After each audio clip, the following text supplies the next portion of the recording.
क्या डिटेल्स हैं आपके पास, क्या हुआ हाकिम निसार साहब के घर पे? राय साहब, आपने इंट्रो में जो आपने बात बताई है बिल्कुल उसी तरह है। जो इब्तदाई तौर पर हमारी उनसे बात हुई तो उन्होंने इस बात की तस्दीक की थी, ताहम ये कंफर्म नहीं हो रहा था कि क्या चीज़ फेंकी गई है।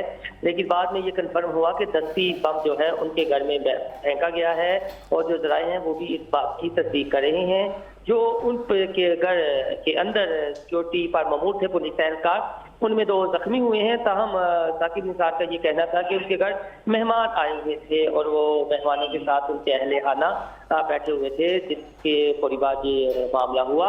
और फिर उनके पीए से भी हमारी बात हुई है तो उनका ये कहना था कि साबिक चीफ जस्टिस और उनके अहले खाना बिल्कुल महफूज हैं। लेकिन दूसरी जानिब ये ज़रूर है कि काफ़ी अरसे से उन पर जो है वो जो हमारी सियासी एक कल्चर है, इल्ज़ाम तराशी की जाती है और बार बार उनके खिलाफ बयान दिए जाते रहे हैं। और आपको मालूम होगा कि वो कुछ माह बाहर भी रहे और जब बाहर से वापस आए पाकिस्तान तो एयरपोर्ट पर उनकी एक तस्वीर वायरल हुई थी फैमिली के हमरा। तो उसके बाद जब वो पाकिस्तान आए तो हमारी उनसे बड़ी तफसीलन मुलाकात हुई, जिस पर कुछ बातें ऑफ द रिकॉर्ड की थी जो उनकी इजाज़त के बगैर बताना मुमकिन नहीं है। लेकिन जो सूरत हाल थी कि जो आप पर इल्ज़ाम तराशी की जाती है तो इस पर उनका ये कहना था कि उन्होंने अपने आप को वक्फ किया हुआ है हिकमत खल्क के लिए। और जो उनके जहन में एक बाबा रहते का कॉन्सेप्ट था वो बिल्कुल उसी कॉन्सेप्ट को लेकर चल रहे हैं। अक्सर वो हमें कुछ तलीमी अदारों में लेक्चर देते हुए भी मोहसिन साहब, कुछ वजूहात या कोई इनिशियल इन्वेस्टिगेशन में और कोई डिटेल्स मिल सकी अभी तक पुलिस को? राय साहब, अभी तो फिलहाल पुलिस तमाम पहलुओं का जायजा ले रही है और आईजी बयान की भी आईजी पंजाब की भी इस हवाले से स्टेटमेंट आ गई है और तर्जुमान पंजाब पुलिस ने भी बयान जारी किया है कि तमाम पहलुओं से इसकी तहकीकात की जा रही हैं। ताहम जो 2 पुलिस एहलकार सिक्योरिटी पर मामूर थे वो जो जख्मी हुए उन्हें वहीं पर ही फर्स्ट एड दी गई, लेकिन जो उनके घर के अहाते में खड़ी गाड़ी थी वो बुरी तरह तबाह हुई।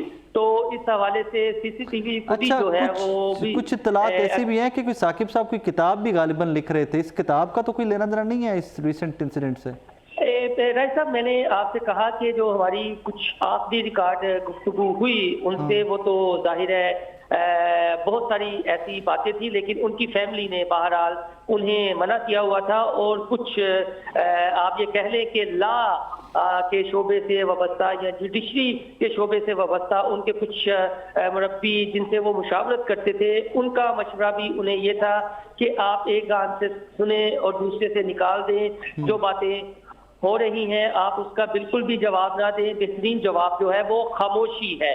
लेकिन वो ये जरूर था कि वो एक किताब का तज़किरा जरूर करते थे कि वो अपनी आप बीती लिख रहे हैं जिंदगी के नशेबो फराज कि जिस तरह उन्होंने अपना प्रोफेशनल कैरियर शुरू किया, उसके अलावा जो सियासी मामला होते रहे, जो जुडिशरी के मामला चलते रहे और कुछ 90s के हालात का भी तज़किरा जरूर था उस किताब में, जो उनके करीबी राय ने हमसे डिस्कस किया कि 90s में जब साबिक वज़ीर आज़म नवाज शरीफ की हुकूमत जो है वो गिराई गई, यानी उस वक्त 97 to 99 वाला नहीं 99 से पहले जब सुप्रीम कोर्ट ने इनकी हुकूमत को बहाल कर दिया था।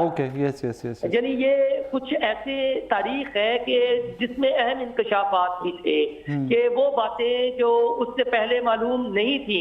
लेकिन एक बात वो मुलाकात में बारहा कंफर्म करते थे, हमने नियो के प्लेटफॉर्म से ये खबर भी दी थी कि साकिब निसार ने ये जरूर कहा था कि ये जो खास तौर पर नून लीग ने उनके खिलाफ बयानात का सिलसिला शुरू किया हुआ, मरियम नवाज ने खास तौर पर जो तोपों का रुख किया था उस पर उन्हें अफसोस जरूर था। और ये बात कही जाती थी कि जो चीफ जस्टिस है साकिब निसार वो तो घर के बंदे हैं। तो उनका ये कहना था कि अगर मैं घर का बंदा हूं तो ये मुझ पर टैग लगाना चाहते थे और मैंने तो इसीलिए खुद को पनामा केस से भी अलग रखा था। लेकिन फिर भी ये मुझ पर बयानबाजी करते रहे और इनके जहन में ये था कि अब अपना बंदा है तो कोई फेवर देगा। पनामा केस में तो मैं तो बेंच से अलग था। तो ये मुझे जरूर अफसोस है कि जब बच्चे बुजुर्गों पर इल्जाम तराशी करें और उनके जो बड़े हैं वो उनकी मजम्मत ना करें, क्योंकि बड़ों को तो कुछ तारीखी हकायक का मालूम है कि जो सियासी तारीख रही है और किसने क्या किया चलिए है। तो बहुत सारे ऐसे लेट्स मामलात प्रे हैं। कि वो ठीक है, उनके अहले खाना ठीक हैं और जिस किसी ने भी हरकत की है वो जल्द से जल्द गिरफ्तार हो जाएं। And let's wait on the book कि कब वो बुक आती है, फिर देखते हैं उस बुक में क्या क्या है। थैंक यू वेरी मच मुफ्ती साहब। नाज़रीन, स्टूडियो वापस आते हैं और मेहमानों का अपने का तारुफ करवा दूँ मैं। मेरे साथ स्टूडियोज़ में जावेद इमरान रांझा साहब हैं, मेंबर पंजाब बार कौंसिल हैं। एहसन शराफत साहब हैं, मुस्लिम लीग नून से इनका ताल्लुक़ है। और अवैस भट्टी साहब हैं, पाकिस्तान तहरीक इंसाफ से इनका ताल्लुक़ है और वकील हैं।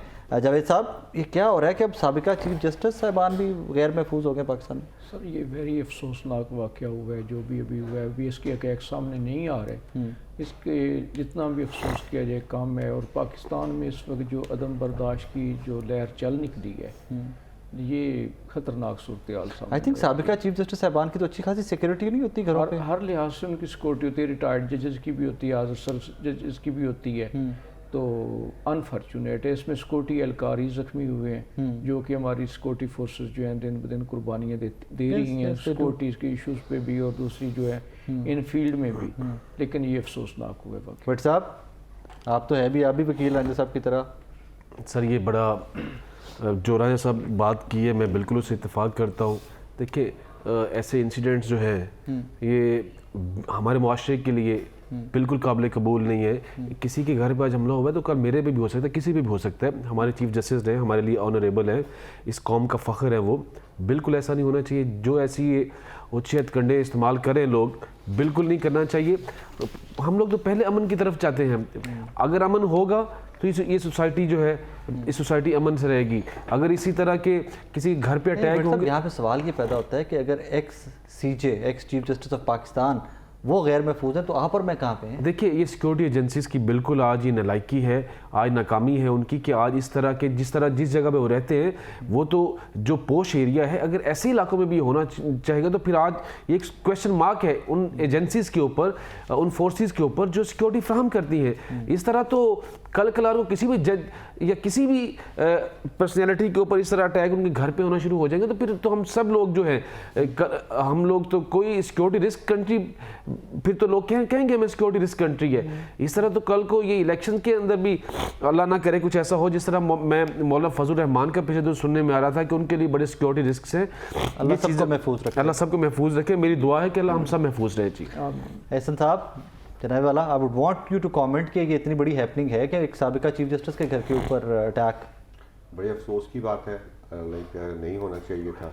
और सिक्योरिटी लैब्स तो मैं नहीं कहूँगा क्योंकि डेफिनेटली शुक्र अल्हम्दुलिल्लाह वो सेफ रहे, सिक्योरिटी थी और ही जो है वो इदारे तहकीकात भी करेंगे। लेकिन जिसकी जितनी मजम्मत की जाए बींगा इंसान, बींगा पाकिस्तानी, उससे कम है। ये ऐसे वाक़यात नहीं होने चाहिए। बिल्कुल ऐसा ही है कि ये it's not about just the chief justice of Pakistan, ex chief justice. Pakistani हम सबका फ्रीली मूव करना, रहना, पुरसकून तरीके से रहना सबका राइट है। And I pray and hope कि जल्द से जल्द पुलिस जो है उन तमाम लोगों को गिरफ्तार कर ले जो भी इस घिनौनी हरकत में इन्वॉल्व थे। आज का हमारा मेन टॉपिक नाजरीन, इलेक्शन गेमा गेमी स्टार्ट हो गई हुई है। आज पूरा दिन बड़ी डिफरेंट सी खबरें आती रही कि पाकिस्तान तहरीक इंसाफ सुमेर नियाजी साहब, जिनका सुप्रीम कोर्ट में भी रिसेंटली बड़ा जिक्र खैर होता रहा, उनके वालिद से नॉमिनेशन पेपर्स छीन लिए गए पुलिस की जानिब से। उसके बाद मुल्तान से रिपोर्ट होता है कि जी शाह महमूद कुरैशी साहब जो हैं उनके सेक्रेटरी से पेपर्स छीन लिए गए। कहीं पर रिपोर्ट हुआ, लाहौर से कुछ एक जगह से रिपोर्ट हुआ कि जनाब पेपर्स दे नहीं रहे, जो रिटर्निंग ऑफिसर उनकी जानिब से दिए नहीं जा रहे। मेरे पास अवैस भट्टी साहब स्टूडियो में मौजूद हैं, you saw him speaking earlier. मैं चाहूँगा कि मैं इन्हीं से जानूँ